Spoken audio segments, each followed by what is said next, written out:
Now, the next main incident was the Ghazwa of Muraisi or Ghazwa Banu Mustaliq. Both terms are used to refer to the same event. The tribe was Banu Mustaliq and the location was Muraisi. Alright, Muraisi basically was a pond. Not a lake, because in the middle of the desert you don't have lakes, but a place where water would collect, rainwater or something like that. It would collect, and this area was known as Muraisi. So the tribe that lived here was known as Banu Mustaliq, alright, and the area was called Muraisi. And this area was located between Mecca and Medina. So where is it? In the south of Medina, north of Mecca. Now, the Banu Mustaliq, they were close allies of the people of Mecca. Alright? And they were their allies since the time of Abdul Muttalib.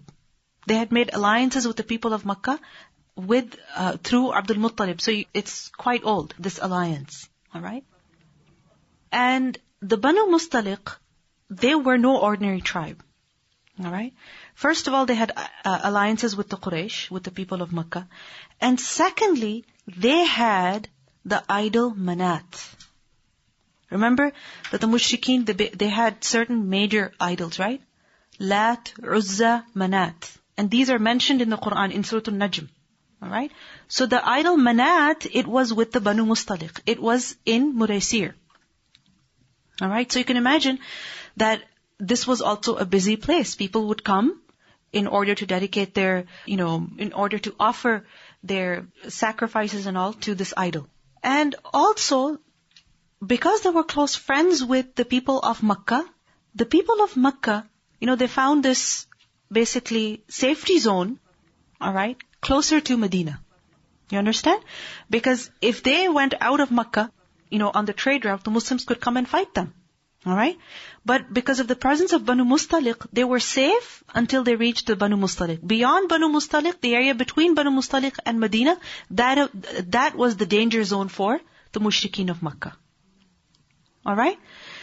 And also at the battle of Uhud, remember that the Banu Mustaliq had helped the mushrikun. They had helped the mushrikun. Many of their people participated in the battle of Uhud. They financially helped the people of Mecca in the battle of Uhud. And now, the Banu Mustaliq were preparing to launch an offensive against the Muslims in Medina.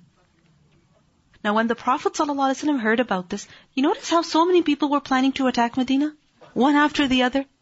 And the Prophet ﷺ is so proactive, he finds out, right? And then when he confirms the news, he's so proactive, he goes before the enemy can come.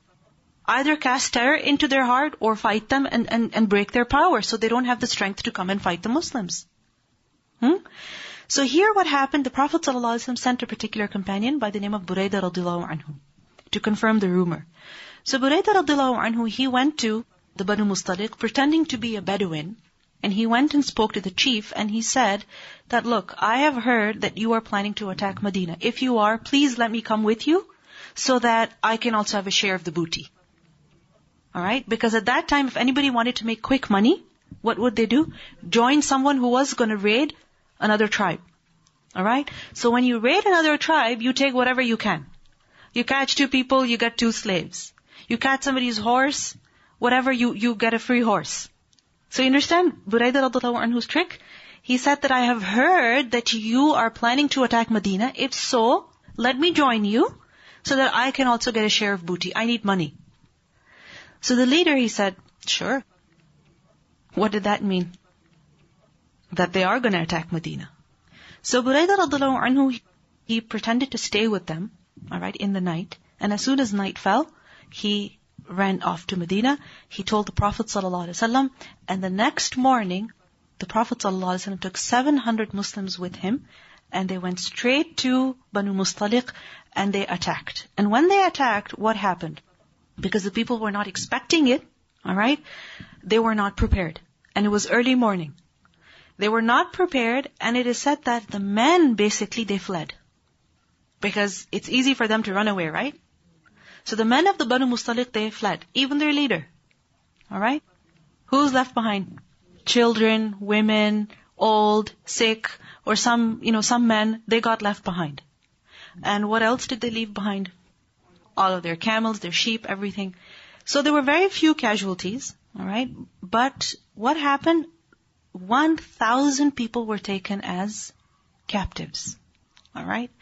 And it is said that there were over 2,000 camels, 5,000 sheep. Now all of this is brought back to Medina. So this was a massive victory for the Muslims with very minimal effort and hardly any fighting. Now, very important events happened after this victory. First of all, we learned that the captives, the 1,000 captives, they were divided amongst the people. Alright? Because remember that at that time, the custom was that prisoners of war, what happens to them? There were no jails. Alright?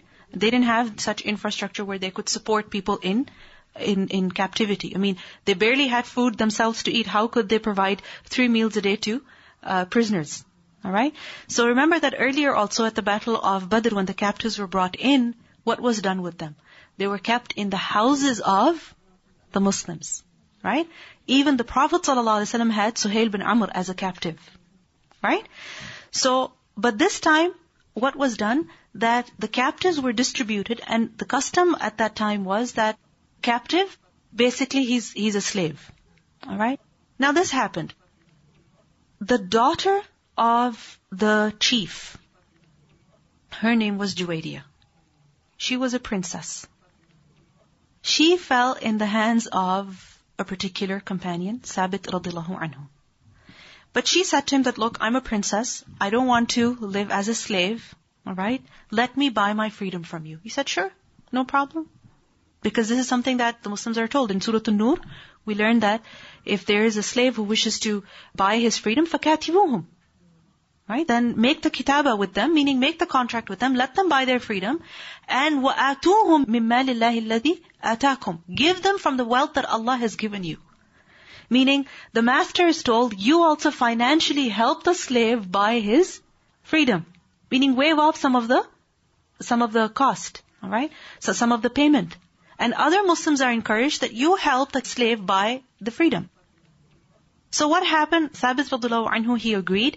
So Juwayriyah, she went straight to the Prophet ﷺ because he was the leader. So she went straight to him and she said that, I want to buy my freedom, please help me. Now what happened?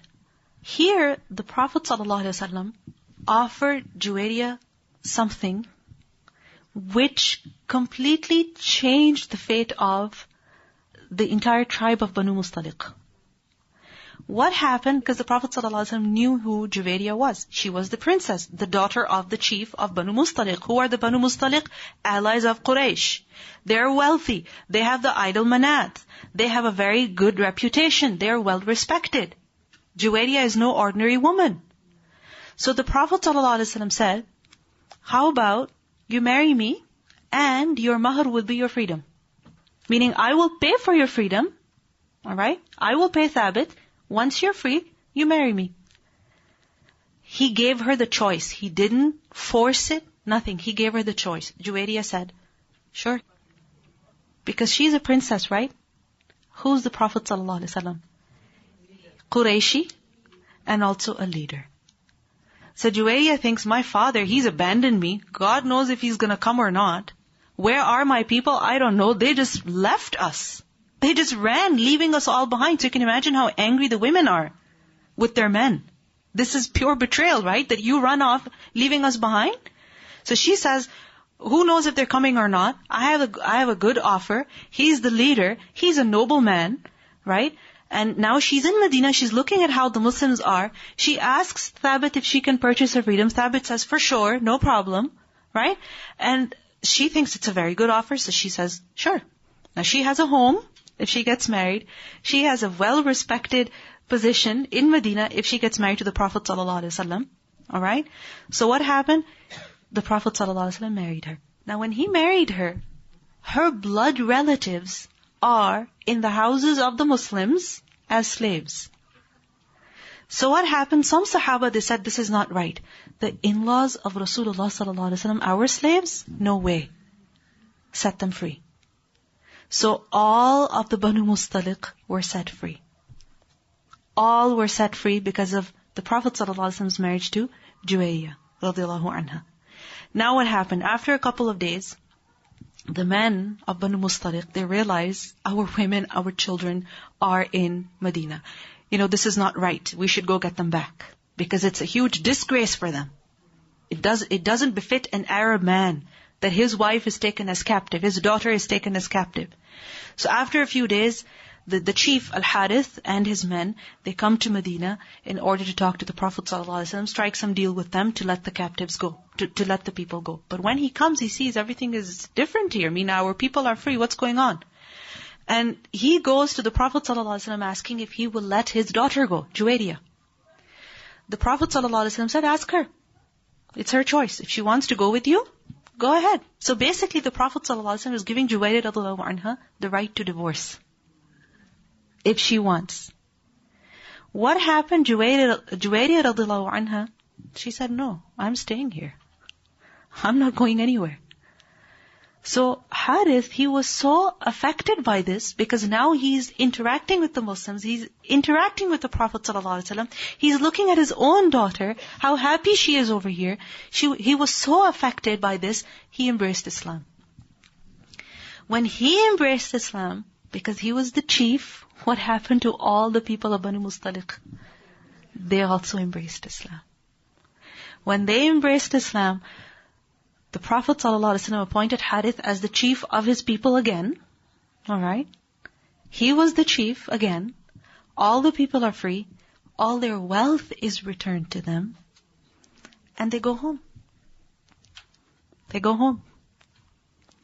Everything goes back to normal. What's the difference now? Before they were on shirk, now they are upon Islam. Before they were enemies of the Muslims, now they are friends with the Muslims. Before they were allies of the Quraysh, now they're no longer allies of the Quraysh. How did this happen? What was it that shifted the entire thing? Marriage to Juwayriyah radiallahu anha. Now, we see the hikmah behind the marriages of the Prophet ﷺ. Because many Muslims even find it difficult to accept. Why did the Prophet ﷺ marry so many women? There was a reason. There was a reason. Because with every marriage, he helped the Muslims. Every marriage was a cause of spreading, strengthening Islam. There was hikmah behind that. And you see, Juwayriyah radiallahu anha, he gave her the choice. If you wish, you marry me. And later on when her father came, if you wish, you can go. But both times, what does she choose? The same thing, companionship with Rasulullah sallallahu alaihi wasallam. Now another thing happened when the Muslims returned from Banu Mustaliq. And what was that? That the hypocrisy of the munafiqun was exposed. It was revealed. It became very, very clear. How? It is said that a small fight broke out between an Ansari youth and a Muhajir youth. A small fight, an argument. And the Ansari boy, he said, Ya Ansar, help me. And the Muhajir boy said, Ya Muhajirun, help me. So you see what's happening over here? They're calling their own people. Alright? Now, when this happened, the Prophet ﷺ, he came and he basically discouraged the Sahaba. He said that this is something that is foul. That this is from the Jahiliyyah. Leave this. This is not good. So immediately the Ansar, the Muhajirun, they calmed down and they resolved the situation. However, Abdullah bin Ubay, when he heard about this, he was on the one hand very happy that finally the Ansar had looked at themselves differently. They had separated themselves from the Muhajirun. He was happy with this division. And at the same time, he was very angry. Why was he angry? That the situation got resolved so quickly. Right? He wanted this conflict between the Muslims because he was not happy with everybody accepting the Prophet ﷺ. He was not happy with the Muhajirun coming into Medina. You know how some people have a problem with immigration? Right? Abdullah bin Ubay was that man in Medina who had a huge problem with immigration. He didn't want any outsiders in Medina. He said they're a financial burden on us. They have taken our lands and we have shared our wealth with them. They're a big burden on us. We have to get rid of them. So when he learned of this incident, he thought, great, But why did this get resolved so quickly? So basically, in his anger, he said certain things about the Prophet ﷺ, about the Muhajirun, which were very, very disrespectful, and there's no need to repeat them over here. But anyway, one young companion, Zayd bin Arqam, he heard that conversation, and he went to the Prophet ﷺ and informed him that, Ya Rasulullah, this is what Abdullah bin Ubay was saying about you. This is what he was saying about the Muhajirun. Now the Prophet ﷺ, he called Abdullah bin Ubay, and he asked him, did you say this? Abdullah bin Ubay refused point blank. He said, no way. I didn't say this. He was lying. And he began swearing oaths. By Allah, I didn't say this. And what happened? Zayd bin Arqam was really sad. Because the Prophet ﷺ accepted the word of Abdullah bin Ubay. So now who looked like a liar? Zayd bin Arqam. And he was a young child. Alright? Now what happened? Allah subhanahu wa ta'ala revealed Suratul Munafiqun. At this occasion, on the return journey to Medina. Surah Al-Munafiqun was revealed. إِذَا جَاءَكَ الْمُنَافِقُونَ قَالُوا نَشْهَدُ إِنَّكَ لَرَسُولُ اللَّهِ وَاللَّهُ يَعْلَمُ إِنَّكَ لَرَسُولُهُ وَاللَّهُ يَشْهَدُ إِنَّ الْمُنَافِقِينَ لَكَاذِبُونَ. Allah bears witness that the hypocrites are liars. اتَّخَذُوا أَيْمَانَهُمْ جُنَّةً. They have taken their oaths as a shield. Because Abdullah bin Ubay kept swearing oaths by Allah, by Allah, by Allah. He kept swearing oaths again and again. So when a person is swearing oaths in front of you, how are you meant to reject their word? You have to accept it, right? So these ayat, they exposed Abdullah bin Ubay. Alright? Now, Abdullah bin Ubay got even more angry. Even more angry. That now Qur'an is being revealed against me, exposing me. So what happened? Abdullah bin Ubay, he said, that when we go to Medina, then we'll see what happens. The one who has more izzah will expel the one who has dhillah. The one with more honor will expel the one who is with less honor. So basically he's saying, I am more honorable. When we go to Medina, I will make sure that I expel Muhammad ﷺ from Medina. This is basically what he was saying. And Allah revealed an ayah in Surah Al-Munafiqun that يَقُولُونَ لَإِن رَجَعْنَا إِلَى الْمَدِينَةِ لَيُخْرِجَنَّ الْأَعَزُّ مِنْهَا الْأَذَلُّ. Allah subhanahu wa ta'ala quoted the exact statement of Abdullah bin Ubay. Now what happened? Umar radiallahu anhu, he offered the Prophet sallallahu alaihi wasallam, allow me, just order me and I will take care of this. I'll finish him off. Because Abdullah bin Ubay, his hypocrisy was evident. If Allah is revealing ayat about what Abdullah bin Ubay is doing, what he's saying, there's no doubt about his hypocrisy. But Abdullah bin Ubay, this whole time, he's pretending to be a Muslim. And you see, the interesting thing is that Abdullah bin Ubay went on this expedition. Why? Because the journey was short, victory was guaranteed. Booty was huge. This is why he went. And this is actually mentioned in the Quran. That if the journey is short, victory is guaranteed, gains are more, then they will come along with you happily. But wherever there are risks, there are dangers, they come with excuses that we cannot come. So anyway, the Prophet ﷺ did not allow Umar radiallahu anhu that no, you don't do anything like that. But the son of Abdullah bin Ubay, his name was also Abdullah. Alright? He went to the Prophet ﷺ and he said that if you would like my father to be executed, then let me do it. Because I don't think I can see another man walking around Medina who has killed my father. Basically what he's saying is that I'm afraid that this relationship of blood that I have with my father, that will cause me to become angry. But it's the right thing to do. My father should be punished because of what he has done. So if you are going to order anybody to assassinate him, order me, so that I cannot take revenge from anybody. You understand? This is how sincere this Sahabi was. And the Prophet ﷺ said to him, no, your duty is to be a good son and companion to him. So Abdullah returned, and he basically went in the entrance of Medina where the army was coming in to Medina from. He went and stood there with his sword, uncovered, ready to strike. And when his father, Abdullah bin Ubay, approached, he said, you cannot enter until the one with honor allows you to enter. So he did not let his father enter Medina. And Abdullah bin Ubay had to wait until permission was sought from the Prophet ﷺ. He allowed Abdullah bin Ubay, and then Abdullah bin Ubay entered Medina. Now this entire incident, what happened? It exposed the reality of Abdullah bin Ubay.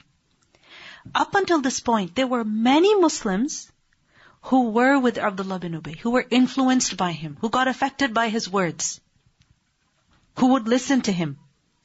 But when this incident happened, the reality of Abdullah bin Ubay was exposed, and so many of his supporters abandoned him.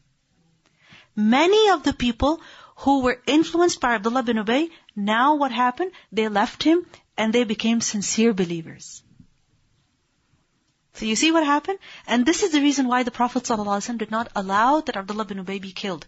Because if he had him killed, then what would happen? The Ansar, his blood relatives, would become angry. Right? They would become even more upset. So the Prophet ﷺ, he was so calm, and he let the things unfold themselves, and subhanallah, khair did come about. Now one more thing that happened, that Abdullah bin Ubay, you can imagine how angry he was from inside. What did he want to do? He wanted to take revenge, to get even with the Prophet ﷺ. So what happened when the Muslims reached Medina? Soon they saw that a companion by the name of Safwan radhiyallahu anhu, he is coming towards Medina. He's leading his camel, and on his camel is the wife of the Prophet ﷺ, Aisha radhiyallahu anha. Alright? Now when Abdullah bin Ubay saw them approaching, he said, something bad has happened here. So in other words, he's saying that this was a plan of Safwan and Aisha, na'udhu billah. They stayed behind deliberately. They did something wrong. They did something haram. And now they're coming into Medina, pretending that they got late. He's accusing Safwan and Aisha radhiyallahu anha of zina. And this is known as ifk, the lie. The lie. And in Surah An-Nur, Allah subhanahu wa ta'ala revealed several ayat about this incident, that إِنَّ الَّذِينَ جَاءُوا بِالْإِفْكِ عُصْبَةٌ مِّنْكُمْ لَا تَحْسَبُوهُ شَرٌّ لَكُمْ بَلْ هُوَ خَيْرٌ لَكُمْ. Don't think it to be bad for you, it's actually good for you, because much good came about from this. وَالَّذِي تَوَلَّى كِبْرَهُ لَهُ عَذَابٌ عَظِيمٌ. That the one who took the greater share of it, for him is a great painful punishment. Alright? And who was that who took the greater share of this? Abdullah bin Ubay, because he started this. What happened was, this hadith is mentioned in great detail. Aisha radhiyallahu anha herself has reported this incident, in which she says that whenever the Prophet ﷺ intended to go on any journey, he would cast lots between his wives. Right? To be fair with them. So what happened on this journey? Aisha radhiyallahu anha, it was her chance, so she went along with the Prophet ﷺ. But what happened? That she said, when the Muslims were camped on the return journey, they had stopped, it was announced that we're going to leave pretty soon. So Aisha radhiyallahu anha, she said that I went to use the bathroom. And she said when she returned to her camel, she realized that her necklace was missing. She had lost her necklace. So she went looking for her necklace. Alright? And when she came back, they were gone. Everybody was gone. So Aisha radhiyallahu anha said that, realizing that they had left, when she didn't see them in the distance, she just stayed exactly where she was, because she realized that eventually they will figure out that she's missing and they will come to look for her. So when they will come to look for her, they'll find her here. So she stayed there, and she said, waiting, she fell asleep. Now Safwan radhiyallahu anhu, his job was to stay behind the Muslim army a day or so, alright, or a few hours at least, and, go the same route to make sure that in case something was left, something was forgotten, he would bring it. Alright? So what happened when he came, he saw somebody sleeping, and he recognized Aisha radhiyallahu anha, and he said, Inna lillahi wa inna ilayhi raji'un. And Aisha radhiyallahu anha, she said, that is all I heard from him. She got up, he brought his camel, she sat on the camel, and she said, the whole journey he didn't say a word to me. The whole journey, he didn't say even a single word. She said when she got to Medina, she didn't know about what Abdullah bin Ubay had said. Alright? And when she reached Medina, she fell ill. And she was sick for an entire month. And she said, this whole month, nobody ever told me what happened. But the Prophet ﷺ, he was distant. His behavior was different. He was kind of quiet. So Aisha radiallahu anha, she didn't know what to make of it. And one night, she went to use the bathroom with a particular friend, Mistah. And when they were coming, Mistah tripped over something. And in her anger, she said, may Mistah be ruined. So she's basically cursing her son. So Aisha radiallahu anha looks at her surprised. Why are you cursing your son? He participated at Badr. If you're angry at him for some reason, realize the fact that he was at Badr. He's a muhajir. So Mistah said, don't you know what's going on? Aisha said, no, I don't know what's going on. So then she told Aisha radiallahu anha about the lie, the slander that Abdullah bin Ubay had started, and that her son Mistah was also one of the people who was saying that yes, Aisha had done something wrong. It wasn't just Mistah radiallahu anhu, it was also Hamna bint Jahsh radiallahu anha, the sister of Zainab bin Jahsh. Alright? And it was also Hassan bin Thabit radiallahu anhu, the poet of the Prophet sallallahu alaihi wasallam. These three people, they also sided with the slander. Alright? Meaning they said that yes, this happened. They accused Aisha radiallahu anha of the wrong. They basically fell, they got affected by the propaganda of Abdullah bin Ubay. And, we think the Sahaba were like superhuman beings and perfect human beings.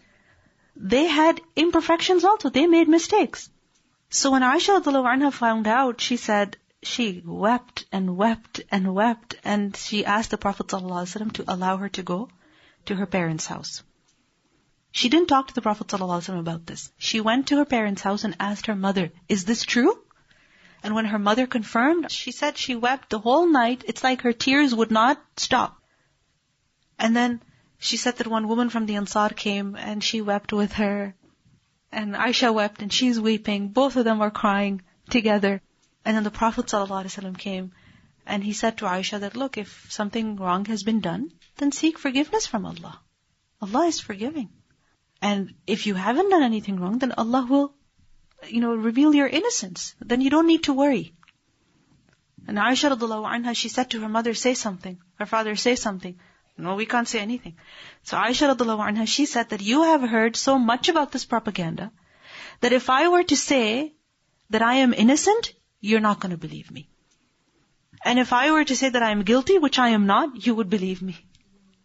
So I am just going to say, Wallahu al-musta'an ala ma tasifun. Sabrun jameel, beautiful patience, Wallahu al-musta'an ala ma tasifun. And Aisha radiallahu anha at this time was very young and she's quoting Quran. Okay? So what happened? At that time, the Prophet ﷺ received revelation. The ayat from Surah An-Nur about the incident of Ifk were revealed. The Prophet ﷺ said to Aisha, good news, and your innocence has been revealed. Her mother said, Aisha, thank the Prophet ﷺ. She said, no, I'm not thanking him. I'm only thanking Allah, because he revealed my innocence.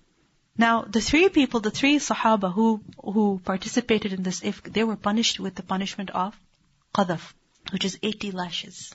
It's revealed in Surah An-Nur. Abdullah bin Ubay was not punished, because again, he was a leader. And if he was punished, that would cause huge problems, right? And also the ulama say that the main reason why he was not punished was because he was not even guilty from inside. He didn't even feel bad about what he had done. And Allah did not wish to purify him. Allah did not wish to purify him. So his punishment in the hereafter will be worse. It will be much greater. So imagine this incident, it went on for an entire month. Alright, this ifk is going on. Aisha radiallahu anha did not know. The Prophet ﷺ loved Aisha radiallahu anha. And Aisha radiallahu anha, when she was talking to her mother said that, Ya Aisha, every woman who is loved by her husband, people are envious of her. So you know that your husband loves you. Right? So this is just a trick that people have come up with to hurt you. And we learned that at this time, the Prophet ﷺ asked some of the companions that, what should I do? What do you think?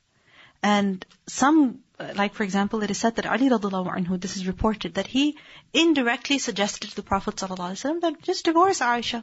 Because, Allah has given you so many other wives, right? If she's innocent, no problem. If she's guilty, you're free of her. Now, Aisha radiallahu anha, when she learnt about this, she was so angry with Ali radiallahu anhu that for the rest of her life, whenever she would have to mention anything about Ali radiallahu anhu, she would not even take his name. There's so many ahadith in which we learn that Aisha radiallahu anha is saying that a man came. Okay, a man came. Now, who is that man who's coming into the house of the Prophet sallallahu alaihi wasallam? Who could it be? It was Ali radiallahu anhu.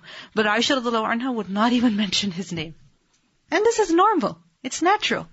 Another companion, he said to the Prophet sallallahu alaihi wasallam that we don't know. We only know good about Aisha. She's the daughter of Abu Bakr, right? And if you need to know about her, ask people who are closest to her. So they called Barira, who was a freed slave of Aisha radiallahu anha. And she used to live with Aisha radiallahu anha. And when she was asked, what do you know about Aisha? She's so nervous because the Prophet ﷺ is interrogating her. What do you know about Aisha? Is there anything that would give you, a warning sign that perhaps Aisha would do something like that? And Barira, all that she can come up with is, she sometimes forgets to knead the dough, and she leaves it outside, and she falls asleep, and a goat comes and eats it. This is the only sin of Aisha that she can remember. This is how beautiful the character of Aisha radiallahu anha was. But imagine a whole month goes by like this. No revelation came regarding this incident. And there's beautiful ayat regarding this in Surah An-Nur, guiding the Muslim community regarding these matters. That if you don't know about something, if you haven't seen it, don't speak about it. Because when you're speaking about it, then you're spreading the slander. When you're spreading the slander, you're responsible for it. And this was especially painful for the Prophet ﷺ. Right? If you think about it, this incident could have happened with any other woman. Any other husband-wife, right? But Allah decreed that it happened with who? The Prophet ﷺ. It happened with his family. And then it could have happened with Sauda radiallahu anha, Salama. But Allah decreed that it happened with Aisha radiallahu anha. This was a huge test for the Prophet ﷺ. But with this test, they were also great darajat. Alright, everybody stand up, please. Now, I want you to discuss with the person standing next to you 2 lessons that you have learned from this incident. The incident of Ifk. Assalamu alaikum, everyone. Okay, so the 2 lessons we learned are, first was that you're not supposed to speak about things that you don't know in confirmation, or even if you do know it, it's best to just conceal it rather than just saying it. Yeah. And then when she, I think, tripped on the rock and she cursed her son, we said that it's better to remain quiet when you're angry, because when you're angry, you're going to say things you're going to regret later. So you should really think about what you're doing and not curse other people. And remember when the Prophet ﷺ was in the Battle of Uhud, and one companion, his fingers got cut off, and he said, and the Prophet ﷺ said, you should have said, Bismillah. Right? So whether we trip or we get a cut or anything, instead of complaining and whining and cursing, remember Allah subhanahu wa ta'ala. Anything else quickly? Assalamu alaikum. SubhanAllah, the whole time, everything is decreed so perfectly. All of this happened because she went to the washroom and she forgot her necklace. And I was thinking, reflecting a couple of weeks ago about everything in our life that happens. It was just little decisions that we made that just came together, and everything was planned by Allah perfectly. The fact that she was so patient, although when she came to know about it, she did not rant and rave and say, why are you all accusing me when I am innocent? She just said, can I please go to my parents' home? And she waited. She did not even ask the Prophet ﷺ about this. When he came home, she said, please allow me to go to my parents' house. And when she went to her parents, she asked her mother, is this true? And when her mother confirmed, then she cried. One thing I learned is that how some people, they think that Nabi Sallallahu Alaihi Wasallam was used to know the ghaib, that he didn't know. Yes. That he was quiet and he was waiting Allah subhanahu wa ta'ala to reveal ayahs or wahi. Because a lot of people, they think that he was used to know the ghaib. Yes. So this is what I learned. Yes, it's a clear proof that he did not know the unseen. Go ahead. Learn that the power of words, saying something that could just be a passing comment can impact someone's life and can really have a devastating impact on their emotional well-being and even the relationship between the husband and wife. So we have to just take every single word seriously. Yes. And also what you said, how every woman who's loved by her husband is envied by other women. I never knew that, so subhanAllah, it's something to think about. Aisha radiallahu anha's mother said that to her. She's basically comforting her. For someone who has, this story touches me a lot because I feel myself crying because when you go through a situation, when I heard this, it just, something like similar to this happened where I was accused of something that I didn't do. And there's no eyes that time. You get it, like, at that time, there's no revelation. So I was like, SubhanAllah, who's going to save me? And it was making me cry because I was going through this for 5 months. And actually, the person that did this to me, she found herself guilty, and then she went around and told everybody that she told the falsehood to that she was wrong. So Allah subhanahu wa ta'ala saved me in that way. So it's like Allah will help you. You just have to be patient. Yes, you have to be patient. And look at the words of Aisha. Sabrun jameel. Wallahu musta'an ala ma tasifun. We don't think about the severity of this type of action. We don't put ourselves in the other person's shoes when this type of talk goes on. Mm-hmm. That this is something very serious. Accusing someone of having an affair or relationship with a non-mahram, this is serious. And, this is such a big sin that the punishment for it is 80 lashes. And not only that, like nowadays, we hear a lot of things, we hear, things that we're not sure of, like so-and-so is having a relationship with someone else, or, this is what is going on. We don't know what's the truth, but, we spread it. We tend to spread it, and it's a sin. It's a sin, and if you think... It's a criminal offense. Yeah. I was thinking it shows the importance to maintain self-respect when you're innocent. And even if the greatest person thinks negatively of you, as long as Allah knows well of you, then you shouldn't feel bad about yourself. Jazakumullahu khairan.